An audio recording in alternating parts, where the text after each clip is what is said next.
Censorship, revolution, deforestation, and the thing that built every empire on earth. Those are not words you associate with the stack of white sheets sitting next to your printer, but they probably should be. Right now, over 400 million metric tons of paper are produced every single year. It wraps your food, carries your laws, stores your history, and lines the walls of every bureaucracy that has ever claimed power over human life. The global paper industry generates over $500 billion in annual revenue. And the journey from a Chinese court official scraping tree bark in 105 AD to the ream of printer paper collecting dust in your office drawer is one of the most violent, surprising, and world-altering stories ever told. Nobody who first pressed wet plant fibers onto a flat surface and let them dry in the sun could have known what they were starting. They were not thinking about the Gutenberg Bible, or the Declaration of Independence, or the Soviet propaganda machine, or the rainforests of Indonesia. They were just trying to find something cheaper to write on. But that is how it always begins, with a small, practical problem, and a solution that changes everything. The story of paper begins in China, but not with paper exactly. It begins with what came before it. For centuries, the Chinese wrote on silk. It was beautiful, smooth, and took ink perfectly. It was also extraordinarily expensive. Only emperors, generals, and the very wealthy could afford to record their thoughts on silk. Everyone else used bamboo strips, which were cheap but heavy, brittle, and deeply inconvenient. A single government document could require dozens of bamboo strips bound together with cord. Transporting official records meant loading carts with what amounted to small logs. The Han Dynasty, which ruled China from 202 BC to 220 AD, was one of the most administratively complex civilizations the ancient world had ever produced. It governed tens of millions of people across a vast territory, maintained a standing army, collected taxes, built roads, and operated a sophisticated court bureaucracy. All of that required documentation, mountains of it, and bamboo was simply not keeping up. Into this problem stepped a court official named Cai Lun. In 105 AD, Cai Lun presented Emperor He of Han with something new. He had taken bark from mulberry trees, hemp waste, old rags, and fishing nets. He had soaked them in water, beaten them into a pulp, spread that pulp across a flat screen of woven bamboo, and let it dry into thin, flexible sheets. The result was lighter than bamboo, cheaper than silk, and easier to produce than either. Emperor He was delighted. Cai Lun was promoted, and the world was quietly, permanently changed. Within a century, paper had replaced bamboo and silk for most official purposes across China. Within 2 centuries, the technology had spread to Korea and Vietnam. Within 3, it had reached Japan, where paper would eventually become so culturally significant that the Japanese developed an entire art form around its folding. You know it today as origami. But paper stayed in Asia for a very long time, and the reason it eventually escaped has almost nothing to do with trade, diplomacy, or cultural exchange. It has everything to do with a battle that most people have never heard of. In 751 AD, on the banks of the Talas River in Central Asia, in what is now modern-day Kyrgyzstan, 2 empires collided. On one side, the Tang dynasty of China, the most powerful and sophisticated state in the world at the time. On the other, the Abbasid Caliphate, the Islamic empire that stretched from Spain to the borders of India. The 2 forces met in a valley near the river, and after several days of fighting, the Tang army was decisively defeated. Among the prisoners taken by the Abbasid forces were Chinese soldiers and artisans. And among those artisans were paper makers. The Abbasid commanders were smart enough to recognize what they had captured. Within a decade of the battle, the first paper mill in the Islamic world was established in Samarkand, using techniques extracted from Chinese prisoners. By 794, there was a paper mill in Baghdad, then the largest and most intellectually vibrant city on earth. Within a generation, paper production had spread across the Islamic world, from Persia to North Africa, and the Islamic world did something extraordinary with it. They wrote everything down. The translation movement of the 8th and 9th centuries, centered in Baghdad's famous House of Wisdom, saw scholars translating the entire intellectual inheritance of ancient Greece into Arabic on paper. Works by Aristotle, Euclid, Hippocrates, and Ptolemy that had survived only in scattered fragments were systematically gathered, translated, copied, and distributed on paper across the Islamic Empire. The works of Persian, Indian, and Chinese scholars were translated alongside them. For the first time in human history, knowledge was being deliberately aggregated, preserved, and made portable. Paper did not cause the Islamic Golden Age, but it made it possible. By the time paper reached Europe, it was already carrying centuries of accumulated human knowledge inside it. And Europe had been waiting, though it did not quite know for what. The first European paper mill was established in Spain in the 10th century, in the city of Xàtiva, in the region then controlled by the Moorish Caliphate of Córdoba. It used the same Islamic techniques, developed from Chinese prisoners taken at Talas. The Moors in Spain were producing paper, while the Christian kingdoms to the north were still scratching documents onto parchment made from sheepskin. Parchment was the dominant writing material of medieval Europe, and the church controlled most of it. Monasteries kept flocks of sheep specifically to supply parchment for the scriptorium, the room where monks hand-copied manuscripts. A single copy of the Bible required the skins of approximately 250 sheep. This meant that books were not just expensive, they were impossibly rare. A monastery might own a dozen volumes. A university library might have several hundred. The idea of an ordinary person owning a book was laughable. Paper changed that calculation entirely. By the 13th century, paper mills had been established in Italy, in the towns of Fabriano and Amalfi. Italian papermakers improved on the Islamic process, adding a gelatin sizing that made paper harder and more resistant to ink bleed, and developing the watermark, a design pressed into the paper during manufacture that served as a kind of trademark.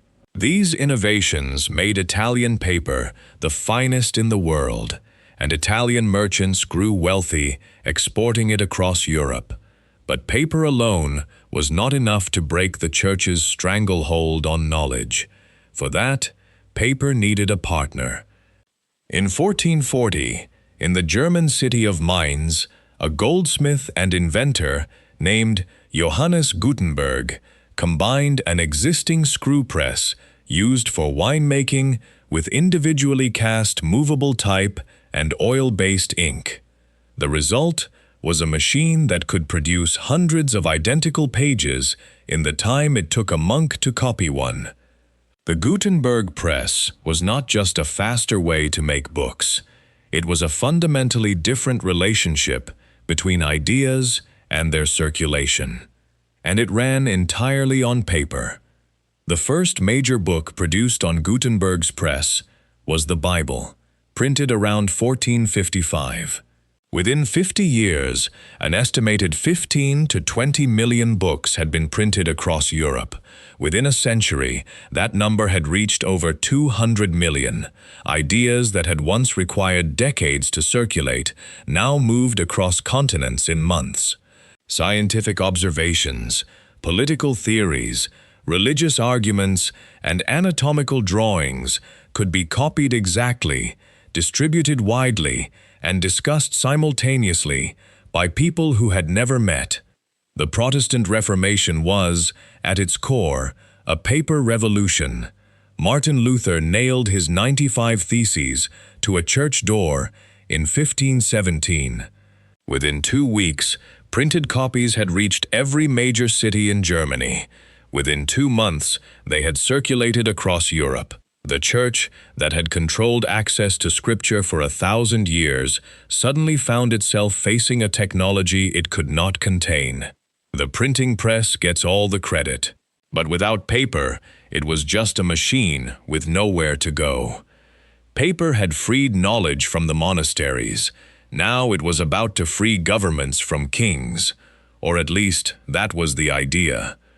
The 17th and 18th centuries saw the rise of what historians call the Age of Pamphlets. In coffee houses, taverns, and market squares across Britain, France, and the American colonies, political arguments were printed on single sheets of paper, folded, and passed from hand to hand at nearly no cost. For the first time in history, ordinary people could read, circulate, and respond to political arguments in something approaching real time. In England, the pamphlet wars of the 1640s surrounding the English Civil War produced thousands of competing texts debating monarchy, religion, and the rights of citizens. John Milton wrote his famous defense of freedom of the press, Areopagitica, as a pamphlet.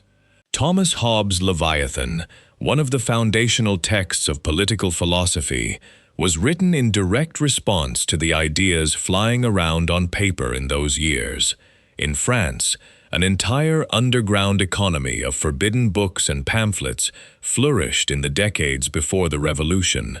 Works attacking the church, the aristocracy, and the king himself were printed in Switzerland and the Netherlands, smuggled across the border in false-bottom trunks and hidden inside bales of fabric, and distributed through networks of booksellers who knew exactly which shelf to use and which customer to trust. Historians who study the French Revolution have argued that the libelles, the vicious satirical pamphlets that circulated in the years before 1789, did as much to destroy the reputation of the monarchy as any political speech or military defeat. Marie Antoinette was targeted with particular savagery, portrayed in printed images and texts as corrupt, foreign, and morally degenerate. By the time the Revolution came, the paper had already done its work. The American Revolution ran on paper in a different but equally profound way. The Declaration of Independence was not just a political statement. It was a document, carefully drafted on paper, designed to be read aloud, reprinted, distributed, and preserved as a founding artifact. Thomas Jefferson, Benjamin Franklin, and John Adams understood that ideas written down on paper carried a different kind of weight than ideas spoken in a room. Words on paper could travel. Words on paper could last. Words on paper could be held up in a court of law, or a parliament, or the conscience of a nation. The entire architecture of modern democratic government, constitutions, charters, bills of rights, statutes, judicial decisions, is a paper architecture. Remove paper from the history of democracy, and you do not just lose the documents. You lose the possibility of making agreements that outlast the people who made them. But paper was not only a vehicle for liberation, it was also, and perhaps equally, a tool of control. Every empire in the industrial age understood that paper was power. Not just the power to record laws, but the power to classify, categorize, and surveil entire populations. The 19th century saw an explosion in what the historian James Scott called seeing like a state. Governments began conducting systematic censuses, issuing identity documents, creating passports, registering births and deaths, mapping land ownership, and generating the mountains of bureaucratic paper that allowed a central authority to know, track, and control its subjects in ways that had been impossible before. The Prussian administrative state, the British colonial bureaucracy, the Russian imperial government, all built their power on paper. When Britain colonized India, one of its first acts was to conduct a comprehensive land survey and produce paper records of who owned what. The indigenous systems of communal land tenure, which had functioned for centuries without any written documentation, were systematically replaced by paper titles. If you could not produce a paper document proving your ownership, the colonial government did not recognize your claim. The consequences of that decision are still being litigated in courts across South Asia today. In the 20th century, paper's role as an instrument of state power reached its darkest expression. The Nazi regime documented its crimes with extraordinary bureaucratic thoroughness. The Wannsee Conference, where senior Nazi officials coordinated the logistics of the Holocaust, produced a memo. The deportations, the transport schedules, the lists of names, the administrative orders that moved millions of people toward death, all of it was written on paper, signed, stamped, filed, and preserved. That same paper later became the evidence at Nuremberg. The very thoroughness with which the Nazi state had documented itself contributed to the ability to prosecute it. Paper had enabled the crime. Paper also condemned it. The Soviet state created an equally vast paper apparatus, the internal passport system, the propiska, the file maintained on every citizen by the KGB, the denunciation letters, the arrest warrants. George Orwell understood this when he wrote 1984. The Ministry of Truth, the institution responsible for rewriting history, operated by altering paper documents, stuffing the corrected originals down a memory hole, and replacing the record with the approved version. Orwell saw clearly that whoever controls the paper controls the past. While all of this was unfolding in the halls of power, something quieter but equally consequential was happening in the forests. Making paper requires fiber. For most of paper's history, that fiber came from rags, agricultural waste, and other plant material. But the 19th century changed that. As demand for paper exploded with industrialization, literacy campaigns, mass journalism, and government bureaucracy, the rag supply simply could not keep up. In the 1840s, inventors in Germany and Canada independently developed a process for making paper pulp from wood. Wood pulp paper was cheaper, faster to produce, and available in essentially unlimited quantities. The forests of Scandinavia, Canada, Siberia, and eventually the tropics were about to become raw material for the world's paper supply. By the early 20th century, the newspaper industry alone was consuming millions of acres of forest every year. A single Sunday edition of the New York Times requires approximately 75,000 trees. The global pulp and paper industry today is one of the largest industrial consumers of water and energy on the planet, and it is responsible for significant portions of global deforestation, particularly in Indonesia, Brazil, and Canada. The same material that carried the Enlightenment, the Reformation, and the Declaration of Independence is also one of the drivers of climate change. There is a deep and uncomfortable irony in the fact that the technology that allowed humans to record and transmit knowledge about the natural world is also consuming that world at scale. Then came the screen, and everyone said paper was finished. They were wrong. But they were not entirely wrong either. The digital revolution of the late 20th and early 21st century did not eliminate paper. Global paper consumption actually continued to grow until around 2013, before beginning a gradual decline. But the decline has been real, and it has been concentrated in specific categories. Newspaper circulation has collapsed. Personal letter writing has essentially disappeared. Office paper consumption in developed countries has fallen sharply as documents move to screens. And yet, the world still produces and consumes approximately 400 million metric tons of paper every year. Much of that growth is now driven by packaging, the cardboard boxes that carry your online orders, the paper bags that replaced plastic at the grocery store, the fiber trays that cushion your electronics in transit. The death of the document is being offset by the explosion of the package. Paper also refuses to die in the places that matter most. Hospitals use paper records. Courts file paper documents. Tax authorities require paper forms. Every election in every democracy produces paper ballots, because even in an age of digital everything, people do not fully trust any other medium with something that consequential. Paper endures because it has properties that no screen has yet replicated. It requires no battery. It cannot be hacked. It cannot be remotely altered or deleted. It is tactile, portable, and in the right conditions, essentially permanent. The Dead Sea Scrolls were written on parchment and papyrus over 2,000 years ago and are still legible. The last iPhone you owned is already obsolete. So here is what the stack of paper next to your printer actually is.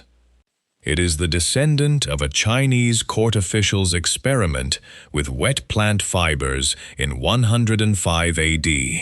It carries the genetic memory of prisoners taken at a river battle in Kyrgyzstan in 751. It was improved by Italian craftsmen who pressed their guild marks into it with wire and called it a watermark. It powered a German goldsmith's printing press and cracked open the monopoly of the medieval church. It smuggled revolution into France in false-bottomed trunks. It carried the words that founded a nation. It built the bureaucratic machinery of empires and documented their worst crimes. It consumed forests the size of continents, and it survived the digital revolution that everyone was certain would finally, definitively end it. Paper is not just a surface to write on. It is the medium through which humans decided to take their thoughts seriously enough to preserve them.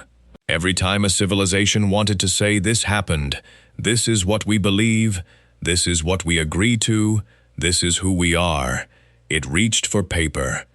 The next time you sign your name to something, read a contract, unfold a map, or even slide a receipt into your pocket without thinking, pause for just a second.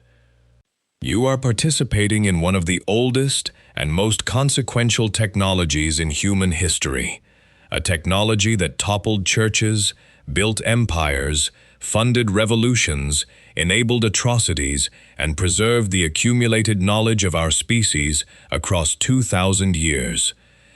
All from pressing wet plants flat and letting them dry. If this video changed the way you see something you handle every single day, hit subscribe and let us know in the comments which part of paper's story surprised you the most. The answers might surprise us too.